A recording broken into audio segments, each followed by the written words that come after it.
الحمد لله نحمده ونستعينه ونستغفره ونعوذ بالله من شرور أنفسنا ومن سيئات أعمالنا من يهده الله فلا مضل له ومن يضلله فلا هادي له وأشهد أن لا إله إلا الله وحده لا شريك له وأشهد أن محمدا عبده ورسوله أرسله بالحق بشيرا ونذيرا وداعيا إلى الله بإذنه وسراجا منيرا أما بعد فأعوذ بالله السميع العليم من الشيطان الرجيم هو الذي أرسل رسوله بالهدى ودين الحق ليظهره على الدين كله ولو كره المشركون۔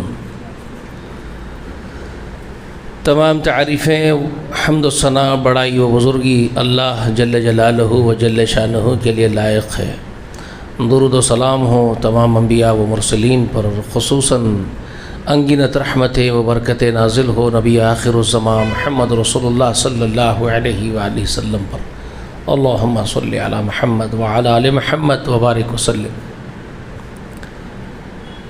دین محمد صلی اللہ تعالی علیہ وآلہ وسلم کے عنوان سے جو درس مسجد حاضہ میں چل رہا ہے، گزشتہ میں نے آپ کو بتایا کہ مکے کے دور کے ابتدائی ایام کن مصیبتوں سے اور مشقتوں سے گزرتے ہیں۔ دعوت کے کام کی شروعات میں جو تکالیف مسلمانوں کو جھیلنی پڑی وہ آپ کے سامنے ہونا چاہیے۔ میں نے آپ سے بتایا کہ ابتدائی دور میں مسلمان کتنی تکلیفیں اور اذیتیں برداشت کر رہے تھے، ہے نا۔ ایک لوہار کا واقعہ میں نے آپ کو سنایا، صحابی کا، جو رسول اللہ کے پاس آئے اور کہا اے اللہ کے رسول ان کے لیے بد دعا کیجیے، انہوں نے میری پیٹھ کو جلا کر کے راکھ کر دیا ہے۔ تب رسول اللہ نے جو واقعہ پچھلے انبیاء کا ان کو سنایا، میں نے اس کا تذکرہ آپ کے سامنے کیا۔ کہا خباب صبر کرنا، ایک دور آئے گا امن ہوگا، ایک عورت مینا سے اکیلی نکلے گی اور حضر موت تک کا سفر کرے گی، خوف نہیں ہوگا، امن ہو جائے گا۔ یہ واقعہ میں نے آپ کو گزشتہ سنایا، خباب بن ارت کا رضی اللہ تعالی عنہ کا۔ اور وہ آیت کریمہ جس میں اللہ تعالیٰ نے یہ ارشاد فرمایا ام حسبتم ان تدخلون الجنة ولما يأتيكم مثل الذين خلوا من قبلكم مستهم البأساء والضراء وزلزلوا حتى يقول الرسول والذين معه متى نصر الله الا ان نصر الله قریب۔ یہ آیت کریمہ میں نے آپ کو سنائی، جو رسول اللہ نے اس وقت خباب بن ارت کو یہ رسول اللہ نے سمجھاتے ہوئے کہا تھا، کیا تم یہ سمجھتے ہو کہ جنت میں یوں ہی داخل ہو جاؤ گے؟ ابھی تم پر وہ مصیبتیں نہیں آئی ہیں جو تم سے پہلے لوگوں پر آئی تھی۔ وہ جھنجھوڑ دیے گئے ہیں، تکلیفوں سے ہلا دیے گئے ہیں، ان کے پیروں تلے زلزلے آ گئے۔ ایمان والے اور انبیاء چیخ پڑے، اور ان کے ساتھ ان کے ایمان لانے والے بھی چیخ پڑے، اللہ تیری مدد کب آئے گی؟ تو اللہ نے کہا اللہ خبردار، نصر اللہ قریب، اللہ کی مدد قریب آئے گی۔ تو یہ واقعات آپ کو یاد رکھنے ہیں۔ حضرت بلال حبشی کا بھی وہ واقعہ ہے نا، امیہ بن خلف کافروں میں سے ایک سردار وہ بھی تھا، ابو جہل کے ساتھیوں میں سے، اور یہ بلال حبش کے رہنے والے کالے رنگ والے آدمی اس امیہ بن خلف کے یہاں غلامی کرتے تھے، اس کے خریدے ہوئے غلام تھے۔ تو اس نے کیا تکلیفوں کے پہاڑ توڑے تھے حضرت بلال پر۔ واقعات تاریخ میں سب لکھے ہوئے ہیں، سب لوگ آپ لوگ جانتے ہیں، پڑھتے رہتے ہوں گے۔ کتنی تکلیفیں پہنچاتا تھا وہ، ریت میں کھینچتا تھا ڈال کر کے حضرت بلال کو، جانور کو رسی سے باندھ دیتا تھا، ان کو باندھ کر کے پوری ریت میں کھینچتا پھرتا تھا، گرم تپتی ہوئی ریت میں، جس سے وہ ان کی چمڑی گرینڈ ہو کر کے اکھڑ جاتی تھی، ریت سے گرینڈ ہو کر کے چمڑی اکھڑ کے چمڑے اکھڑ کر کے زخم خونے خون ہو جاتے تھے۔ سوچو، بولنا بہت آسان ہے، یہ کہانیوں کی طرح سنا لینا، سن لینا، واہ واہ بٹور کے چلے جانا، یہ بہت آسان چیزیں ہیں۔ یہ تصور کر کے دیکھو کہ کتنی مصیبتیں اٹھائی ہیں ان لوگوں نے اس ایمان کے لیے، اسلام کے لیے، ہم سوچ بھی نہیں سکتے۔ پھر وہ زخمی آدمی کو لا کر کے گرم ریت میں، زخموں سے جسم پورا چھلنی ہو گیا ہے، ہر جگہ سے چمڑی اکھڑی ہوئی ہے، زخموں سے چور چور ہے، اور گھاؤ جگہ جگہ گھاؤ ہے، چیخ رہے ہیں، کرا رہے ہیں وہ درد سے، اور لا کے ان کو وہ گرم ریت میں لٹا کے ان کے اوپر پتھرے رکھتا تھا، بڑے بڑے پتھرے لا کے ان کے سل کے اوپر رکھ دیتا تھا۔ سوچو یہ بہت کیا تکلیفیں ہیں، یہ کیا اذیتیں ہیں۔ حضرت عمر ابن خطاب رضی اللہ عنہ نے ان کو یاد دلایا، جب امن ہو گیا، حضرت امیر بن گئے، ابو بکر کا دور ہو گیا خلافت کا، عمر امیر ہو گئے، تو ایسے ذکر نکال کے وہ واقعات یاد دلائے حضرت عمر۔ وہ بھی یاد ہے بلال تجھے ابتدائی ایام میں مکے کے اندر کعبے کے پاس اس خریے میں جو تمہارے ساتھ معاملہ کرتے تھے سرداران قریش، کیا تم کو یاد آتا ہے؟ وہ پوچھے، تم کو ڈال کے کھینچ رہے ریت میں، تم پر پتھرے لا کے سل رکھ دے رہے گرم گرم ریت میں، تم کو یاد آتا ہے بلال؟ تو کہنے لگے اس ایمان کی حلاوت کو تو میں آج بھی محسوس کرتا ہوں، اس ایمان کی مٹھاس کو بول رہے ہیں بلال، مجھے تو یاد آتا رہتا ہے، رہ کے یاد کرتا ہوں، اور وہ ایمان کی حلاوت کہہ رہے ہیں اس کو، اس میں تو مزہ تھا ایمان کا ہمارے، وہ ایمان کے مزے کو تو میں اب بھی یاد کرتا ہوں، اس پہ ہم کو مزہ آتا تھا، لطف تھا، اللہ کی محبت کا لطف، اللہ کی محبت جوشیں مارتی تھی، امنگیں جوش مارتی تھی اللہ کی محبت کی، وہ جتنی تکلیف دیتے تھے ہماری محبت اتنی پروان چڑھتی تھی۔ اللہ اکبر، اس کی حلاوت کہہ رہے ہیں، اس کی حلاوت کو میں اب بھی محسوس کرتا ہوں مومنین۔ سوچو، اور ابتدائی ایام میں اسی لیے رسول اللہ ایک مرتبہ بولے تھے، میں نے سب کا قرض اتار دیا مگر یہ ابو قحافہ کا بیٹا ہے ابو بکر، میں اس کا قرض نہیں چکا سکا، بولے میں نے اس کے احسانات، اس کے قرض کو میں نہیں چکایا، اللہ تعالیٰ کے پاس انشاءاللہ وہ قریب ہوں گے رسول اللہ کے، بہت مقرب، بہت مقرب۔ تو رسول صلی اللہ علیہ وسلم ان کے بارے میں بتائے تھے، ایسے ہی نہیں بتائے تھے نا، کیا کچھ قربان نہیں کریں گے ابو بکر اس وقت، تو انہوں ہی خریدے تھے بلال کو امیہ بن خلف سے۔ اتنی تکلیفیں دیتا ہے بلال کو، تو ان کے ذہن میں آیا کہ چاہے کچھ ہو جائے، میرا مال چلا جائے، سب کچھ ختم ہو جائے، لیکن بلال کو آزاد کرانا ضروری ہے۔ یہ بلال کے اوپر جو تکلیفیں ڈھا رہا ہے، یہ دیکھا نہیں جاتا تھا کسی سے۔ کافر بھی تو انسانی دل والے ہی تھے، وہ بھی دیکھ نہیں سکتے تھے کتنی تکلیفیں دے رہا ہے۔ تو ایک دن ابو بکر نے کہا یہ بلال کو مجھے فروخت کر دے۔ جب اذیتیں دے رہا تھا، پتھرے رکھ رہا ان کے اوپر، کھینچ رہا ہے ان کو، تو وہ آگے حضرت ابو بکر دوڑتے ہوئے کہنے لگے اس کو میں خرید لیتا ہوں، اس کی قیمت بول بلال کی۔ تو کہنے لگا اس کی قیمت تم کیا کرو گے اس کو خرید کے، ناکارہ ہے یہ، کسی کام کا نہیں۔ تو ابو بکر نے کہا تجھے کیا معلوم اس کی قیمت کیا ہے، یہ ناکارہ ہے، تو اپنی قیمت تو بول، کیا لے گا اس کا۔ وہ سمجھ گیا یہ محمد کے اوپر ایمان لائے ہوئے ساتھی ہے اور یہ اس کو اچھے پیسے دے کے خریدیں گے، تو اس نے بہت بڑی قیمت، بھاری قیمت بھی بتائی تاکہ وہ نہ خرید سکیں ابو بکر۔ لیکن ابو بکر نے کہا منظور ہے، منظور ہے، تو جو قیمت کہتا میں دے دوں گا تجھے، بھاری قیمت بولا ہو کئی گنا بڑھ کر کے۔ تو ابو بکر تیار ہو گئے، ٹھیک ہے، لا کے اس کو ادا کر دی اس کی قیمت، کہا لے لے اور چھوڑ دے بلال کو۔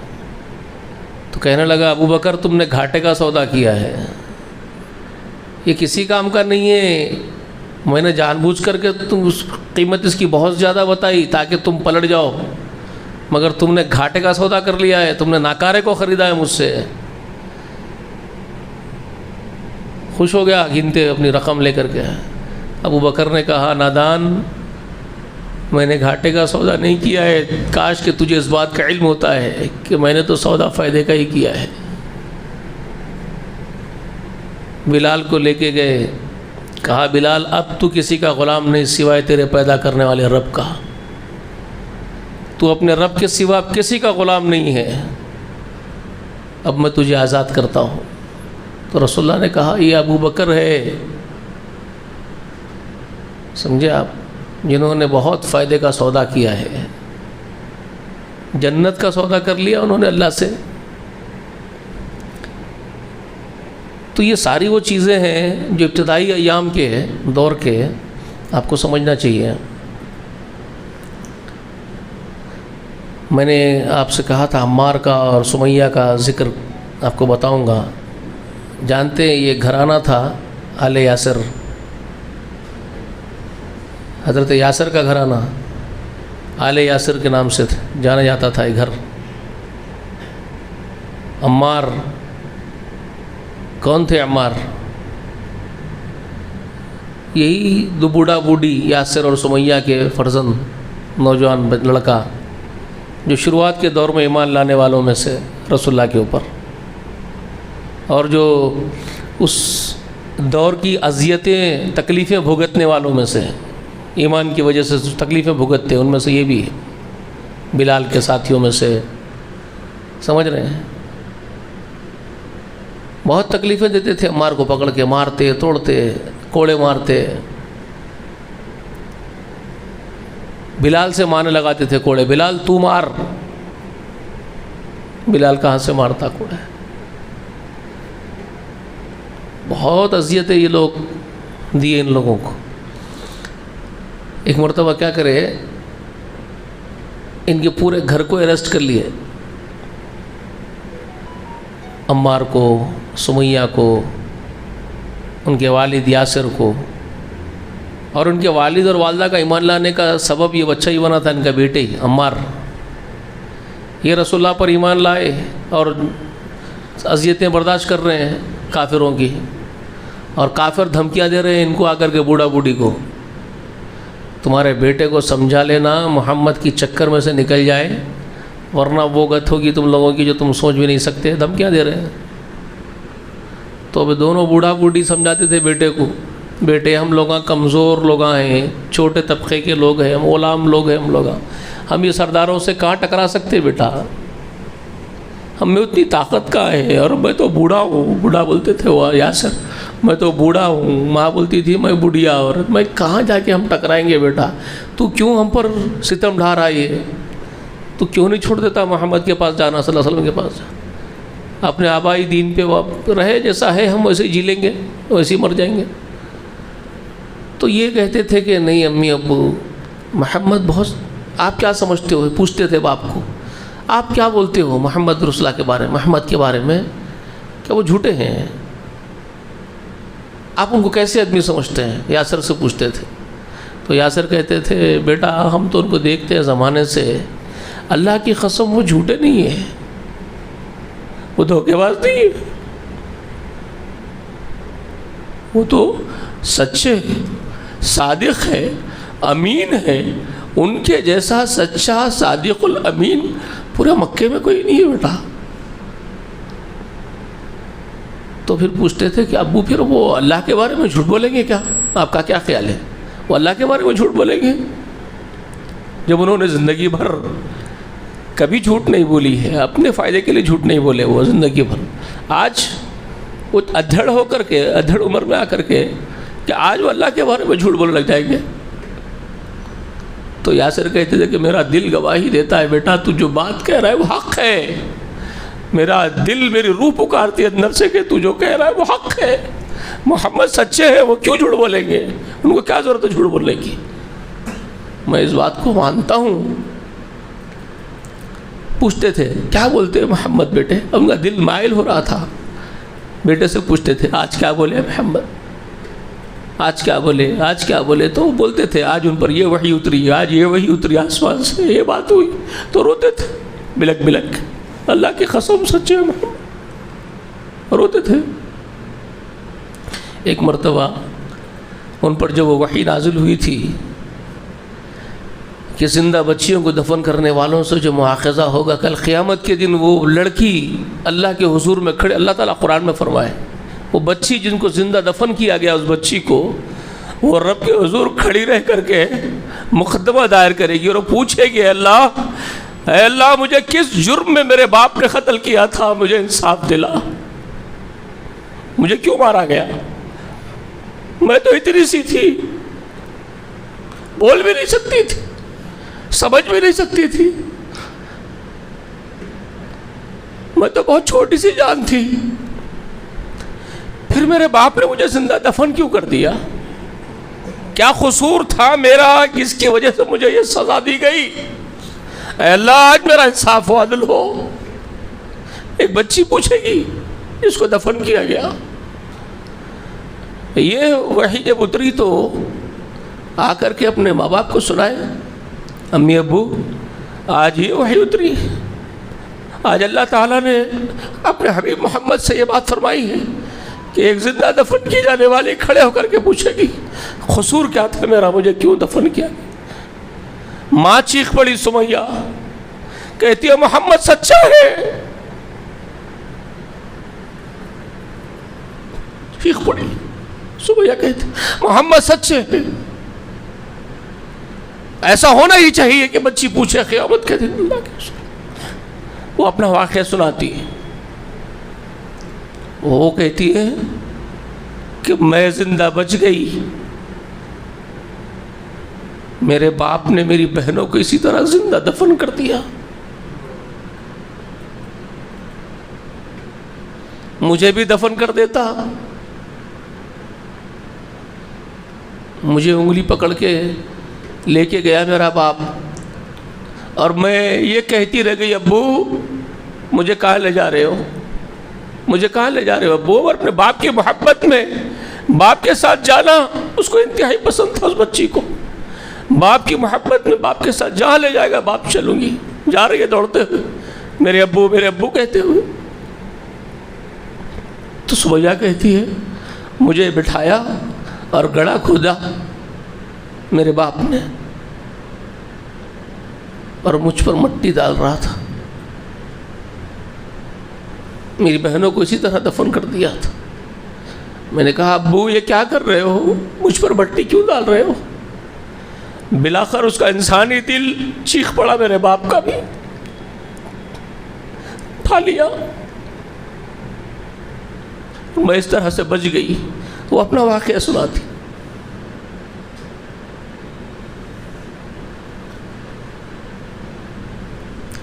کہتی ہے کہ محمد سچے ہیں صلی اللہ علیہ وسلم، اور دونوں نے پھر شہادت گواہی دے کر کے دو ایمان لے آئے، بوڑھا بوڑھی۔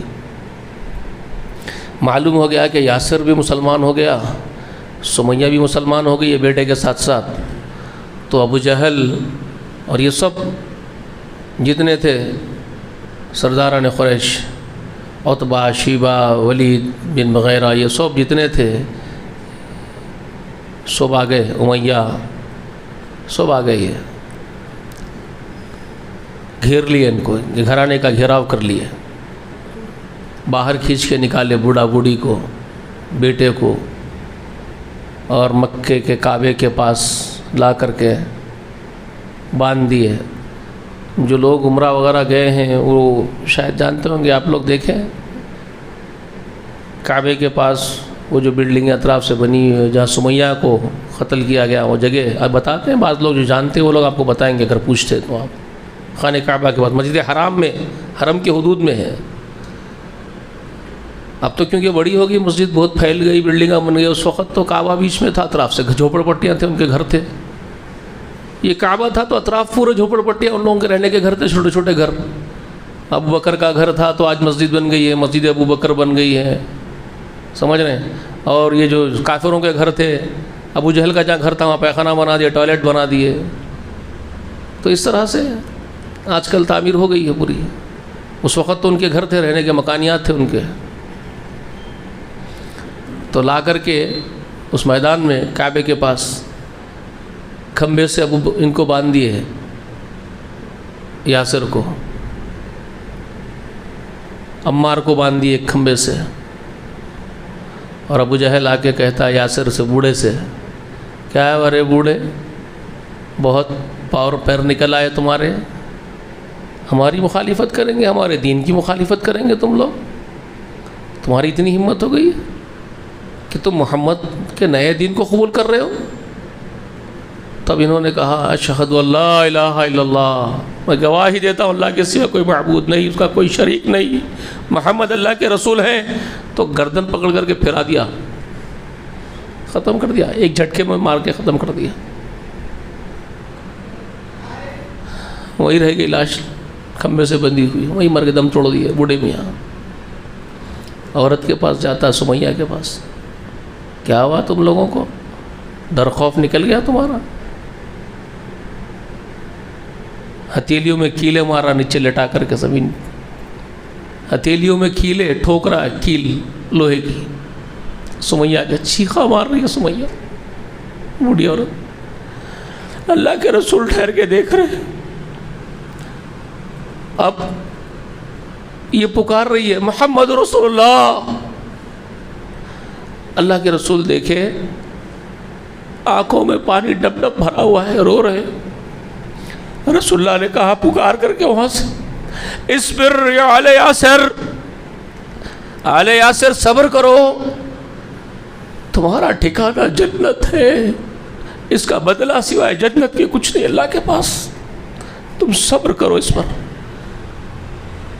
تو سمیہ کہنے لگی رسول اللہ میں آپ کو اس لیے نہیں پکار رہی ہوں کہ آپ ان کے ظلم سے مجھے بچائیے، میں جانتی ہوں، سمیہ کہتی ہے میں جانتی ہوں حالات ایسے نہیں ہیں، اب یہ طاقتور ہے، ہم لوگ کمزور ہیں اس وقت، میں جانتی ہوں اس بات کو، میں تو اس لیے پکار رہی ہوں رسول اللہ کہ یہ میرے ہتھیلیوں میں کیلے ٹھوک کر کے سمجھتا ہے میں ٹوٹ جاؤں گی۔ اللہ کی قسم میں نے آپ کو اس لیے پکار کر کے میری طرف متوجہ کروایا رسول اللہ کہ آپ گواہ ہیں نا، آپ رسول اللہ ہیں، میں اب بھی شہادت کی گواہی دے رہے ہوں، اشہد ان لا الہ الا اللہ وان محمد رسول اللہ، میں آج بھی ایمان پر ہوں اور اللہ ہی کو اپنا معبود برحق مانتی ہوں، اور آپ اللہ کے سچے رسول ہیں، میں یہ گواہی دے رہی ہوں اور میری اس گواہی پر آپ گواہ رہنا، میں نے اس لیے پکارا آپ کو۔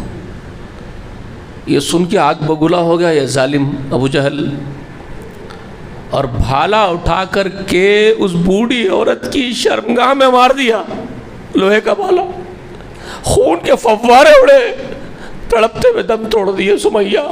یہ پہلی شہیدہ تھی خواتین میں سے، بلکہ اسلام کے مردوں عورتوں میں کی پہلی شہید یہی، اسلام کے خاطر مارے جانے والا آدمی نہیں تھا، پہلا عورت تھی، اور یہی تھی وہ،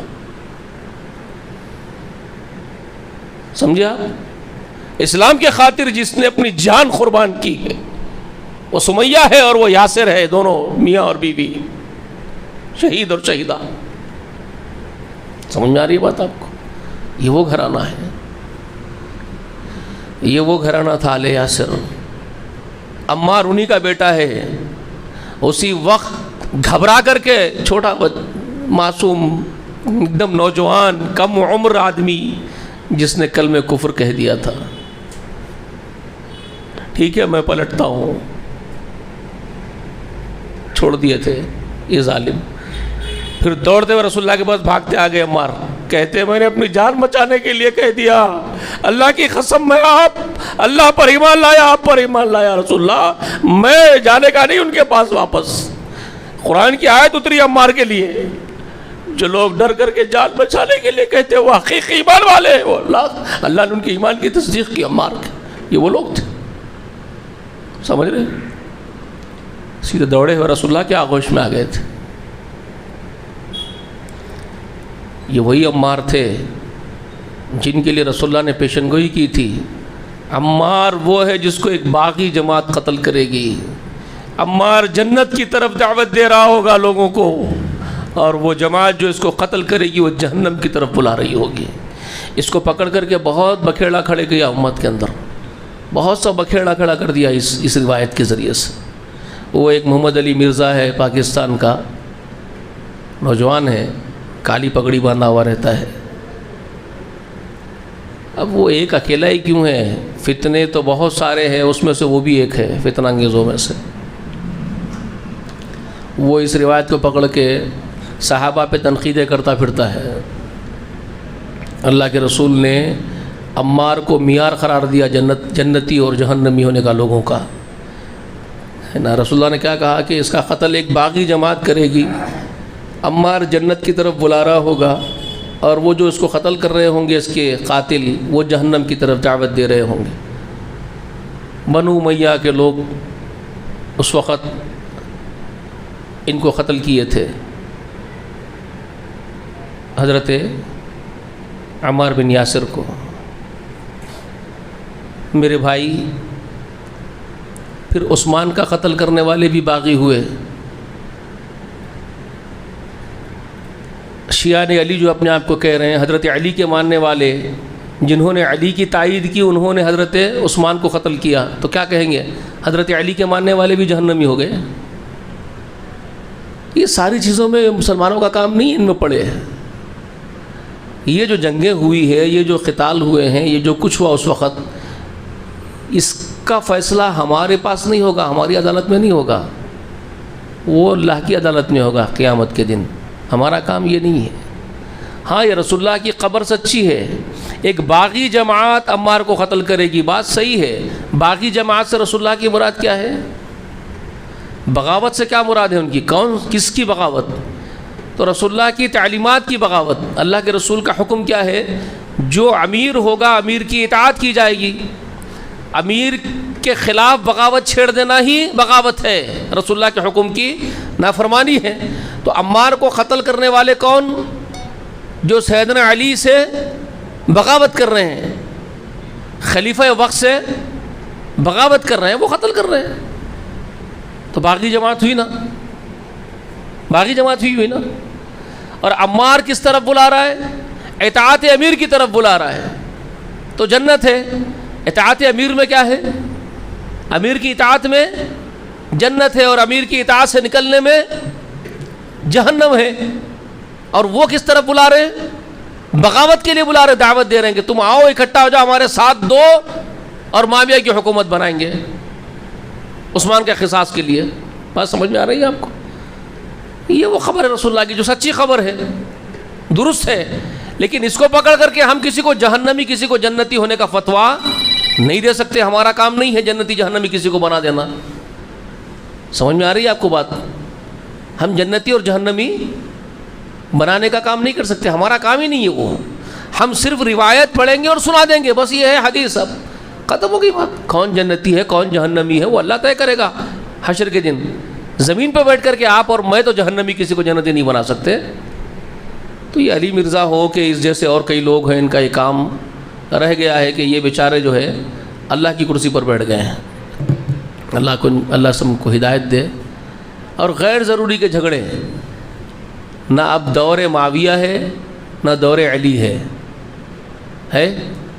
اب کیا ضرورت ہے آپ کو اس دور پر جا کر کے بات کرنے کی؟ وہاں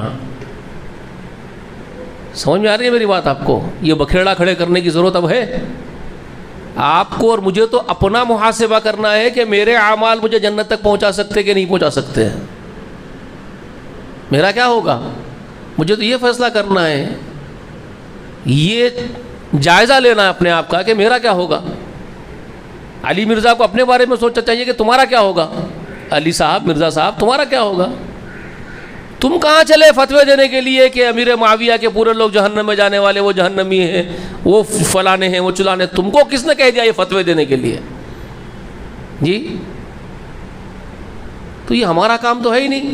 جو کام ہمارا نہیں ہے اس کے پیچھے پڑے ہوئے ہیں وقت ضائع کرتے ہوئے، اور جو کام ہمارا خود کا ہمارے نفس کا جائزہ لینا ہے وہ نہیں کر رہے۔ وہاں تو بنداس مذاق مسخرہ پن کرتے بیٹھے ہوئے آ کر کے ممبر پہ۔ رسول اللہ کا ممبر ہے، بندروں کا کھیڑا تھوڑا ہی ہے وہ ناچنے کے لیے، لیکن کر رہے ہیں ایک کے خلاف ایک، یہ ان کے خلاف وہ ان کے خلاف، ادھم مچائے ہوئے زمین کی پشت پر فتنہ انگیز پورے مل کر کے۔ تو خیر چھوڑ دیجئے، ضمن میں بات آ گئی تو بات میں بات نکل گئی۔ میں کہہ دے رہا ہوں کہ ہمارا کام یہ نہیں ہے۔ ہم صحابہ کی تکریم کریں گے اور قدر کریں گے، عمار کی قدر ہو، کیونکہ رسول اللہ نے ان کو ان کی پیشن گوئی فرما دی کہ وہ جنت کی طرف مدعو کرے گا لوگوں کو، تو وہ یقیناً اطاعت امیر کی طرف مدعو کرتے تھے. وہ ایمان سے لبریز تھے، جذباتی آدمی تھے جو خیر کی طرف بلا رہے تھے لوگوں، اور لوگ ہیں کہ انتشار کی طرف بلا رہے تھے. انتشار تو پھیل گیا تھا. ٹھیک ہے، تو ہمارا کام یہ ہے کہ ہم ان صحابہ سے یہ سیکھیں کہ ہمارا کام کیا ہے، ہم کو کیا کرنا ہے زندگی میں. کبھی ایسے دو راہ پر آ کر کے ہم رکیں، ہمارے سامنے جب دو راہیں ہو تو ہم کس راستے کو چوز کریں گے؟ جیسے کہ عمار نے پسند کیا اپنے لیے. کیا راستہ تھا وہ؟ جس میں خیر کا غلبہ تھا، خیر کی طرف مدعو کرے لوگوں کو، خیر کی طرف دعوت دے. یدعون الی الخیر، یہ اللہ والوں کا کام ہے. یدعون الی الخیر، اللہ والے کس طرف بلاتے ہیں؟ خیر کی طرف بلاتے ہیں. اور یامرون بالمعروف، نیکی کا حکم دیتے ہیں. ینہون عن المنکر، منکرات سے روکتے ہیں. اولئک ہم المفلحون، قرآن کہتا ہے وہی لوگ فلاح پاتے ہیں جو خیر کی طرف بلاتے ہیں، نیکی کا حکم دیتے ہیں، برائی سے روکتے ہیں. تو ہمارا کام یہ ہے کہ ہم یہ دیکھیں، صحابہ سے یہ سیکھیں زندگی میں، اور کس مصیبتوں سے وہ گزارے اپنی زندگی، کن تکلیفوں کو برداشت کیے اس راہ میں. ہم اپنا جائزہ لیں. علی مرزا صاحب اپنا جائزہ لو کہ آج مکے کی وہ مصیبتیں تم پر ٹوٹے تو کیا تم ثابت قدم رہ سکتے ہو؟ کیا تم وہی فیصلے کر سکتے ہو جو فیصلے وہ عمار اس وقت کر رہے تھے؟ کٹ جائیں گے لیکن فتنہ نہیں ہونے دیں گے، اور فتنہ گیزوں کا ساتھ نہیں دیں گے. ایمان پر ڈٹے رہیں گے اور خیر کی طرف مدعو کریں گے لوگوں کو، خیر ہی کے جذبات لے کر کے کھڑے رہیں گے. وہ سیکھنے کے کام ہے صحابہ سے. ٹھیک ہے، بہت اہم باتیں بتا رہا ہوں آپ کو میں. سیدنا عثمان کی زندگی سیکھو. 50 دن محصور رہ کر کے، مقید رہ کر کے قتل و غارت گیری کا حکم نہیں دے رہے ہیں عثمان. آ کر کے پوچھا بھی جا رہا ہے فوج کو حکم دیجئے، آپ فوج کو حکم دیجئے سرکوبی کرنے کا فتنہ انگیزوں کی، مار دیں گے ان کو، کچل دیں گے ڈال کر کے. آپ آرڈر تو کیجئے فوج کو. یہ پورے بلوائی جو بلوا مچا کے رکھے ہوئے ہیں، جو ادھم مچائے ہوئے ہیں زمین کی پشت پر، فتنہ کھڑا کر دیا انہوں نے. الزاموں پہ الزامہ لگا رہے امیر المومنین پر کہ امیر المومنین بے عدل آدمی ہے، بے انصاف آدمی ہے، اپنے خاندان کے لوگوں کو حکومتیں دے رہے ہیں،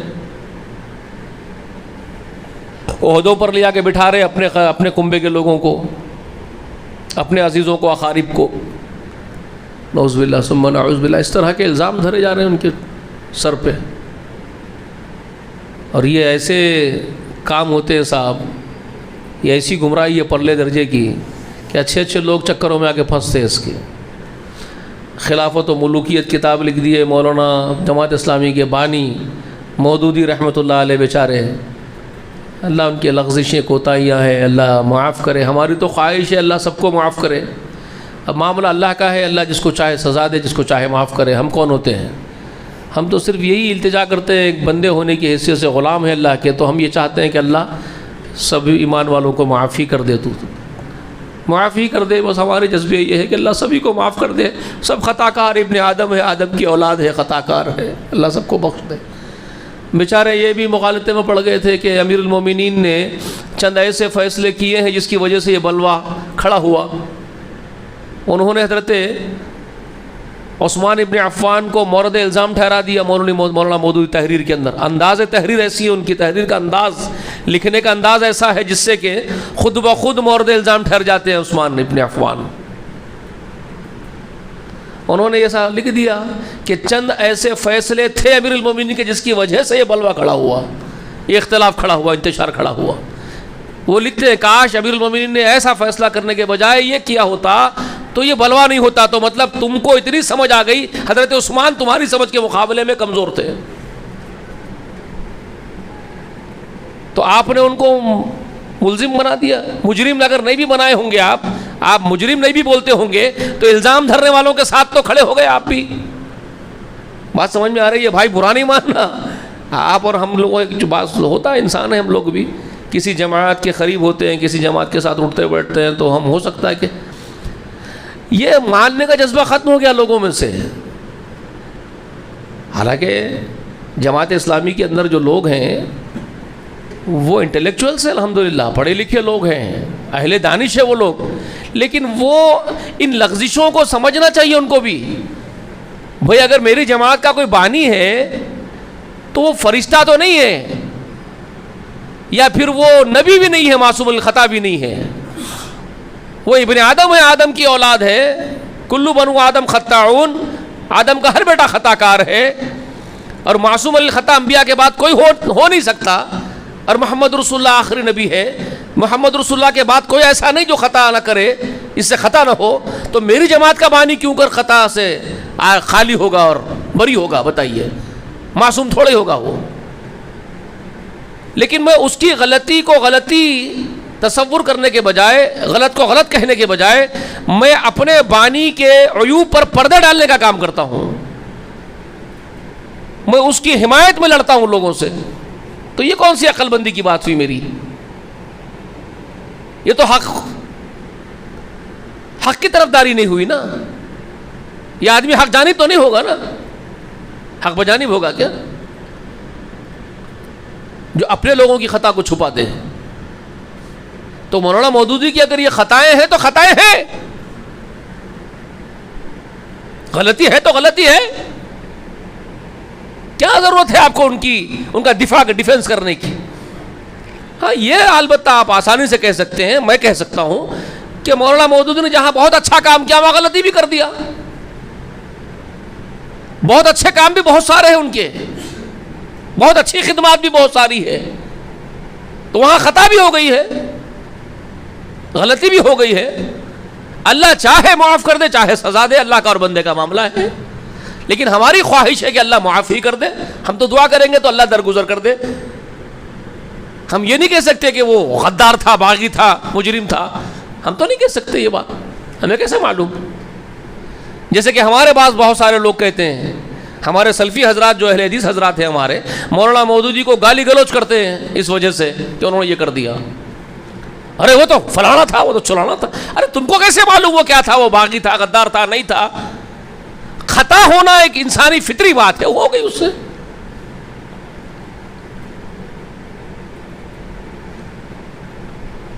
جماعت اسلامی کے لوگوں کو چاہیے کہ وہ خطا کو مانے، تصور کرے، ایکسپٹ کرے کہ ہاں غلطی ہو گئی ہے تو ہو گئی بھائی. وہ بھی کوئی انسان ہی، آدم کا بیٹا، یہ نبی تو نہیں.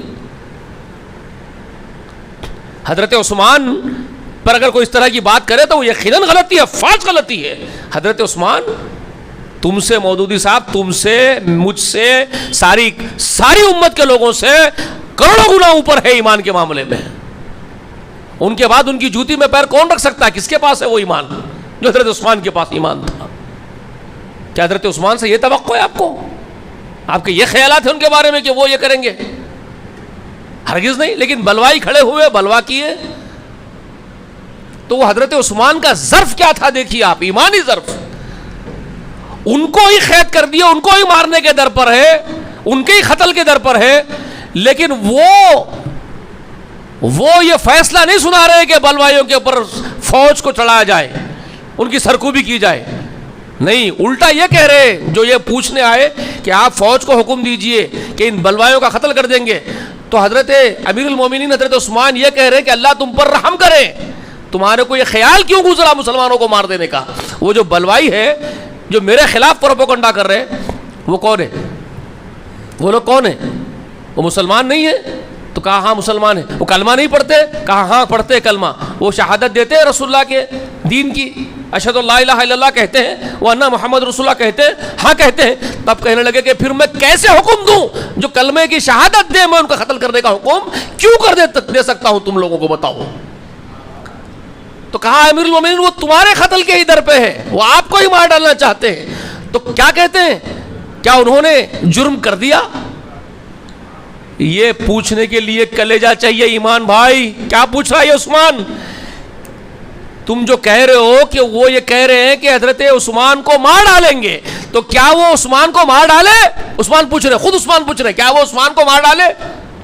کیا انہوں نے عثمان کا قتل کر دیا؟ کہا آپ تو زندہ ہے، ہم بھی زندہ ہے، تو کہا پھر کس جرم میں سزا دیتے ہیں آپ ان کو؟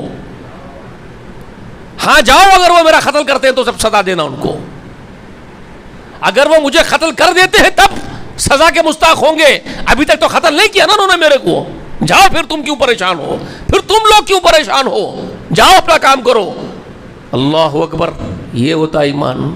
لیکن مسلمانوں کے قتل کا حکم نہیں دے رہے ہیں۔ یہ تھے عثمان۔ کیا سیکھا آپ نے عثمان سے؟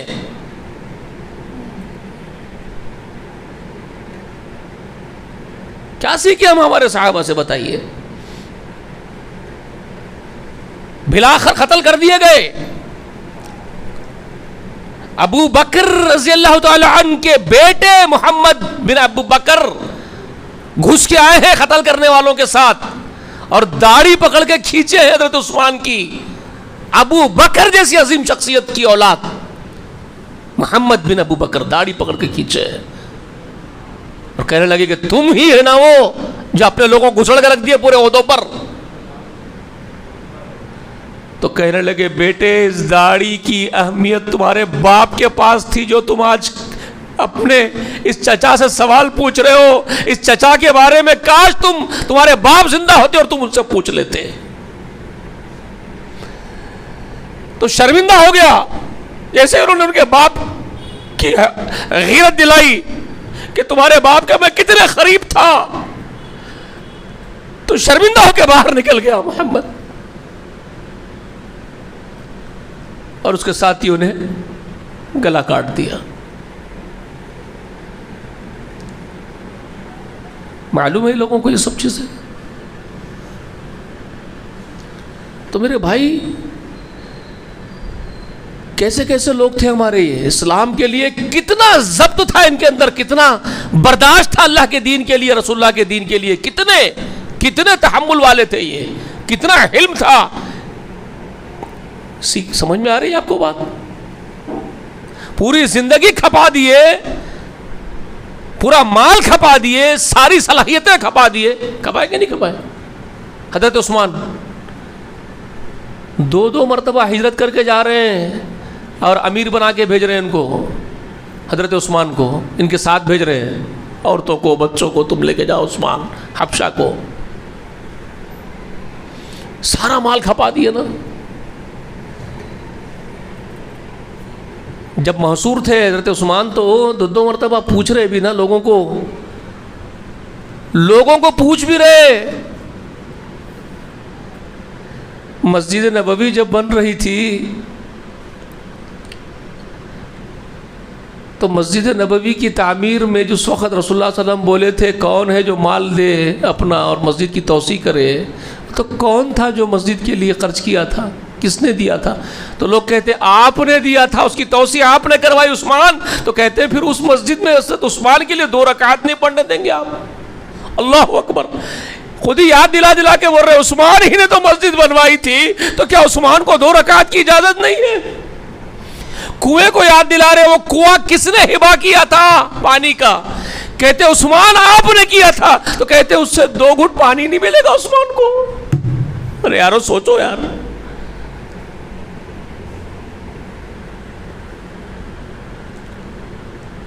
یہ وہ لوگ تھے بھائی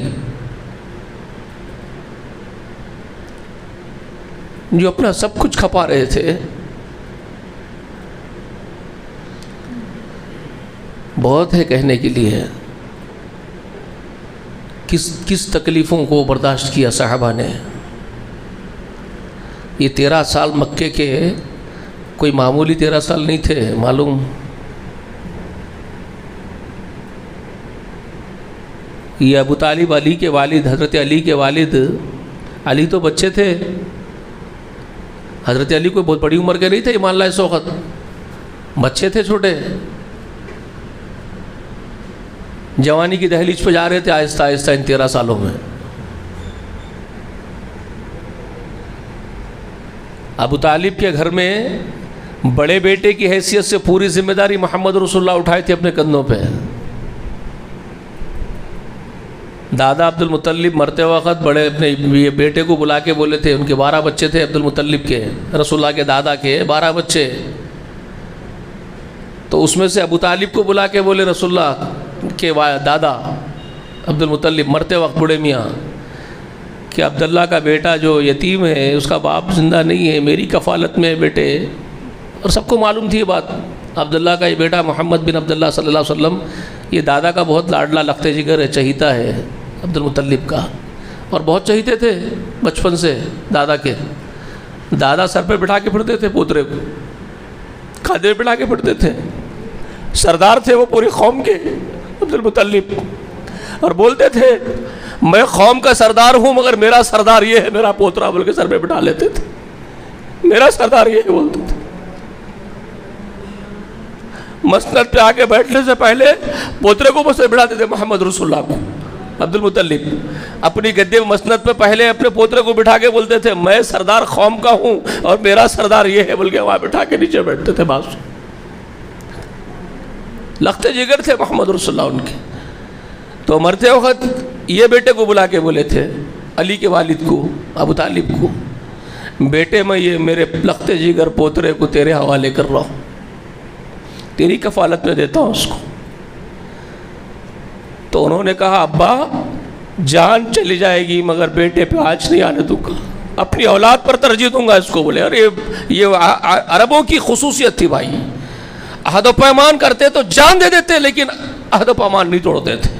ابھی بھی وہی ان کا حال، میں سمجھتا ہوں آج بھی جو لوگ ان کو دیکھتے جانتے ہیں اب بھی ویسے ہی وہ لوگ الحمدللہ۔ اسی لیے میں کہتا ہوں عرب جو قوم ہے اللہ کی قسم پوری دنیا میں اس سے اچھی قوم کوئی نہیں ہے، اسی لیے اللہ نے اس قوم کو اپنے نبی کے لیے اور قرآن کے لیے چنا۔ سب سے عمدہ قوم وہی ہے عرب، بحیثیت قوم کے عرب سب سے عمدہ ہے۔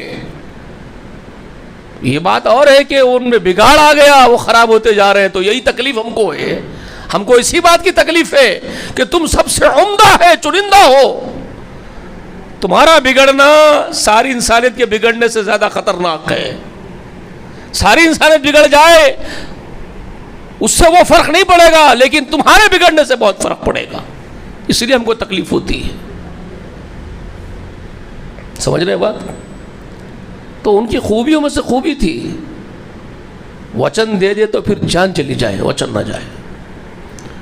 تو ابو طالب نے پھر یہ عہد کیا تھا کہ ابا اپنی اولاد پر بھی ترجیح دے کر کے اس کی دیکھ ریکھ کروں گا میں، تو نبھائے اس کو، اپنے اس وعدے کو پورا نبھائے ابو طالب، اور رسول اللہ کے لیے ہمیشہ چٹان بن کے کھڑے رہے، محافظ بن کر کے، ہر اچھے برے وقت ساتھ رہے محمد رسول اللہ کے۔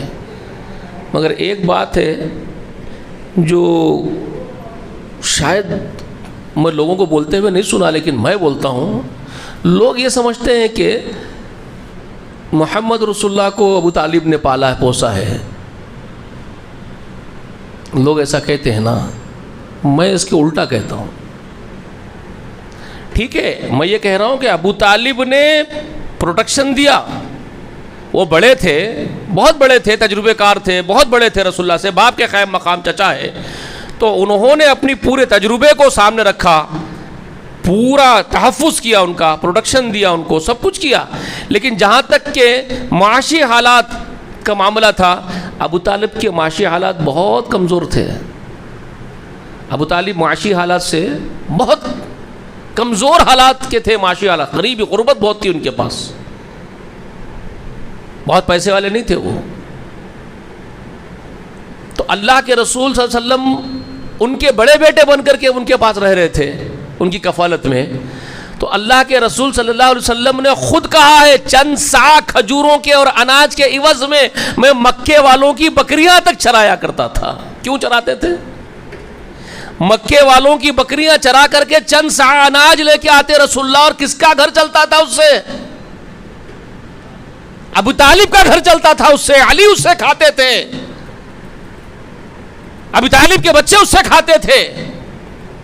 یہ بڑے بیٹے کی ذمہ داری پوری کرتے تھے، ذمہ دار بن کر کے، ایک بیٹا بن کر کے، محمد رسول اللہ۔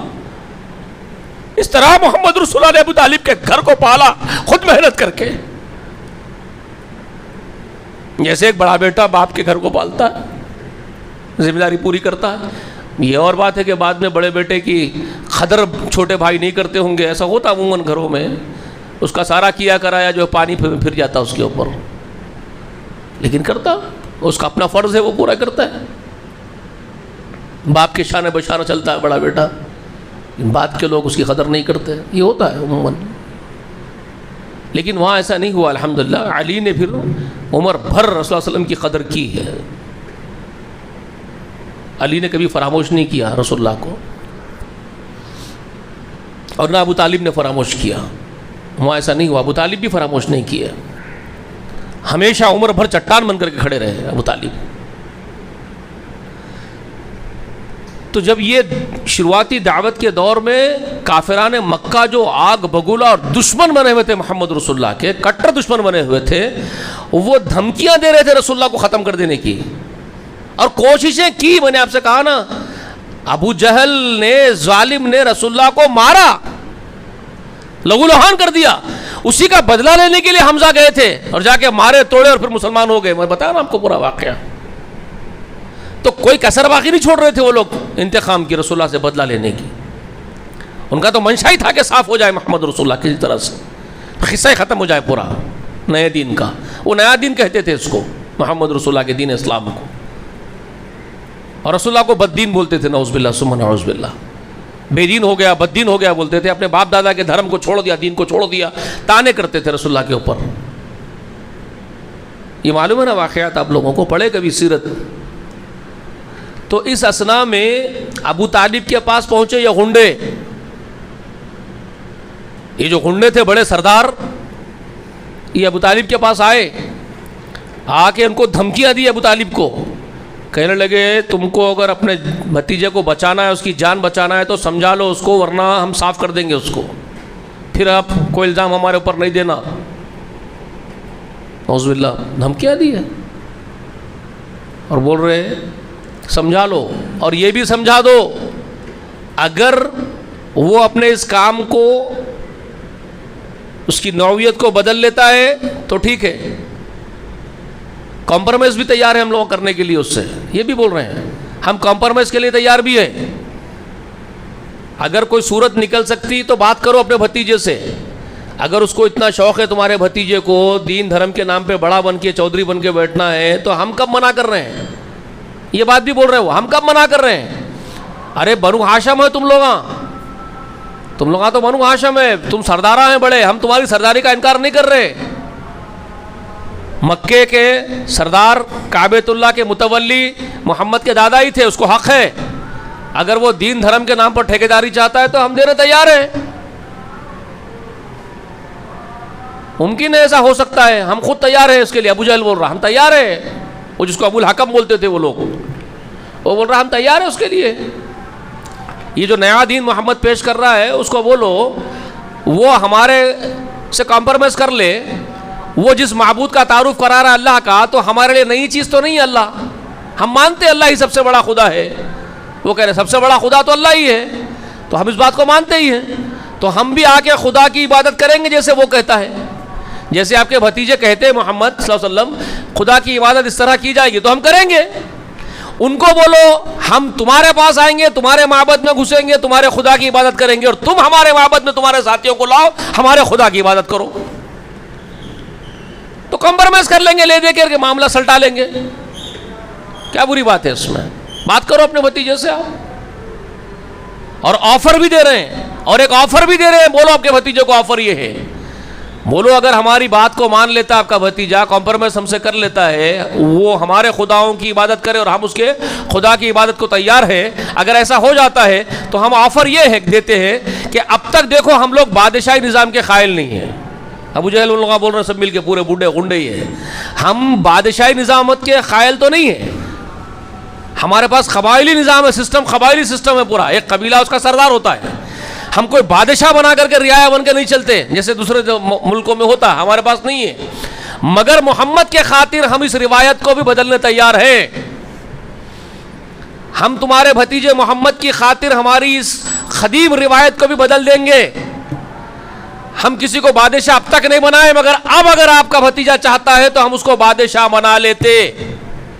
ہم سونے اور ہیروں سے جڑا ہوا تاج بنائیں گے اس کے لیے، سونے چاندی جمع کریں گے اور ہیرے جڑ کے تاج بنائیں گے اس کے لیے، اور اس کی تاج پوشی کر کے اس کا سونے کا تخت بنا کے اس کو بادشاہ بنا کے بٹھانے ہم تیار ہیں، ہم اس کی رعایا بن کے رہتے ہیں۔ اگر وہ بڑائی چاہتے تو ہم یہ بڑائی دینے تیار ہے اس کو، محمد کو صلی اللہ علیہ وسلم، تو یہ آفر بھی دو ہمارا۔ اگر آپ کا بھتیجا دولت چاہتا ہے تو ابو طالب سن لو، ہم سارے عربوں سے اکٹھا کریں گے دولت، ڈونیشنز لے کر کے اتنی دولت جمع کریں گے کہ پورے دنیا کا رئیس تمہارا بھتیجا ہوگا، ہم دولت اس کے قدموں میں لا کر کے ڈھیر کر دیں گے۔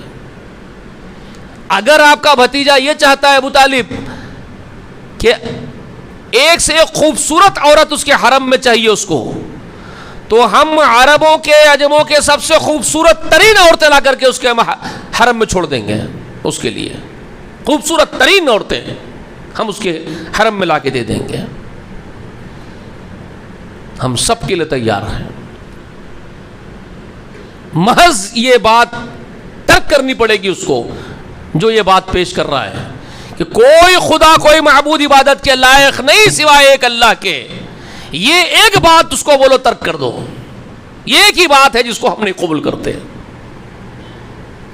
تمہارے بھتیجے کی ایک بات سے ہی اختلاف ہے ہمارے کو، وہ جو کہہ رہا ہے کہ خدا کوئی نہیں دوسرا عبادت کے لائق سوائے ایک اللہ کے، اور وہ ایسا اللہ پیش کرتا ہے محمد جو دکھتا بھی نہیں ہے اور نہ وہ کھاتا ہے نہ کھانے دیتا ہے۔ جی وہ ایک ایسا خدا پیش کر رہے ہیں جس کو چندے کی ضرورت نہیں ہے، جس کے نام پہ چڑھاووں کی ضرورت نہیں ہے، تو ہمارے غلوں کا کیا؟ جو ہمارے غلے ہیں جس سے ہماری چودراہٹیں ہیں، ہمارا اکانومک سسٹم جڑا ہوا ہے، وہ کیا ہوگا پھر؟ وہ چڑھاوے کیسے؟ وہ ذبیحے ہمارے بارگاہوں میں جا کے ہمارے بتوں میں چڑھتے ہیں جس سے ہماری یہ پیٹ پلتے ہیں، ہمارے مٹے پلتے ہیں، سونے چاندی جمع ہوتے ہیں، ان سب کے اوپر وہ نکیر کر رہا ہے، ضرب لگ رہی ہے اس کے اس عقیدے سے۔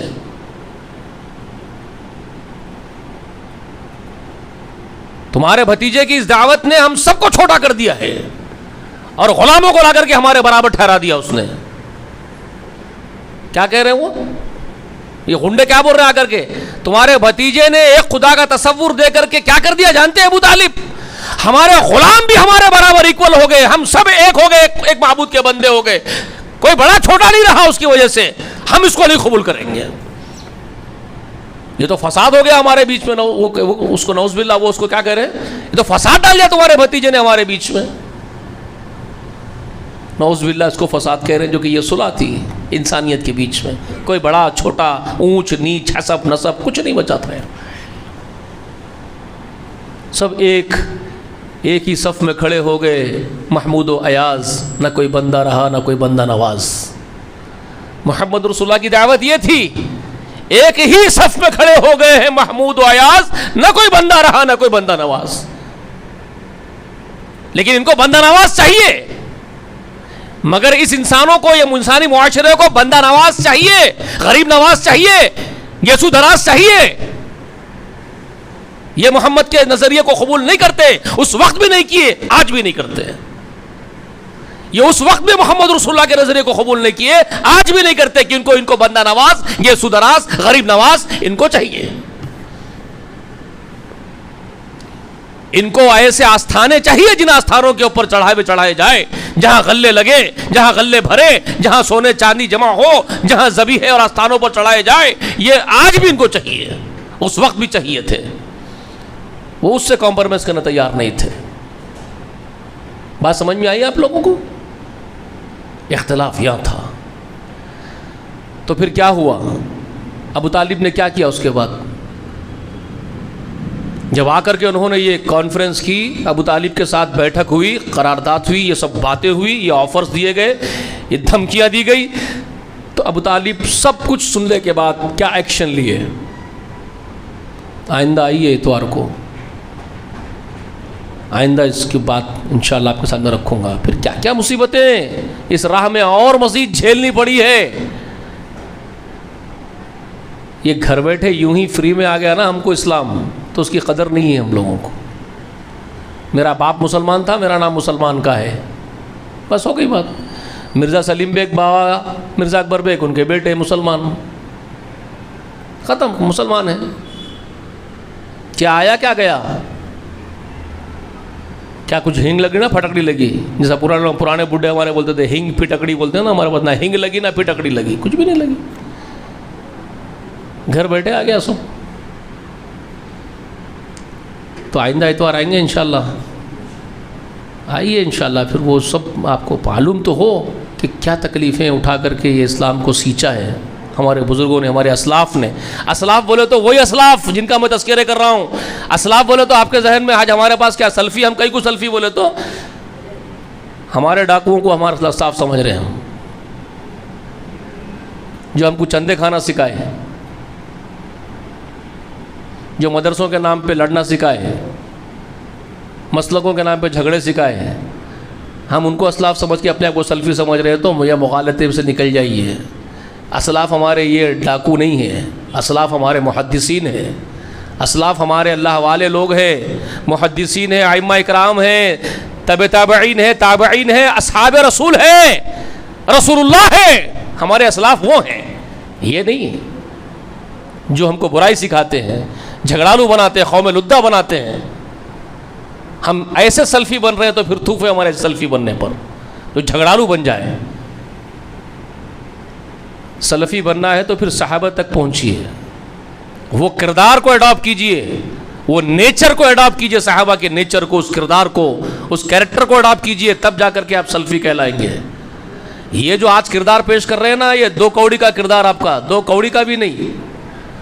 2 کوڑی بھی شاید اس زمانے میں, کوڑی جو ہے پیسے کے بدلے, پیسے نہیں تھے اس زمانے میں, کوڑی چلتی تھی. نوجوان بچوں کو کچھ بھی نہیں معلوم کوڑی کیوں بولتے, 2 کوڑی کیوں بولتے, یہ ایگزامپل کیوں دیتے. کوڑی کا ایگزامپل, کوڑی بولتے معلوم, کبھی سوچے معلوم کوڑی کیا ہے, کوڑی کس کو بولتے معلوم, دیکھا کبھی؟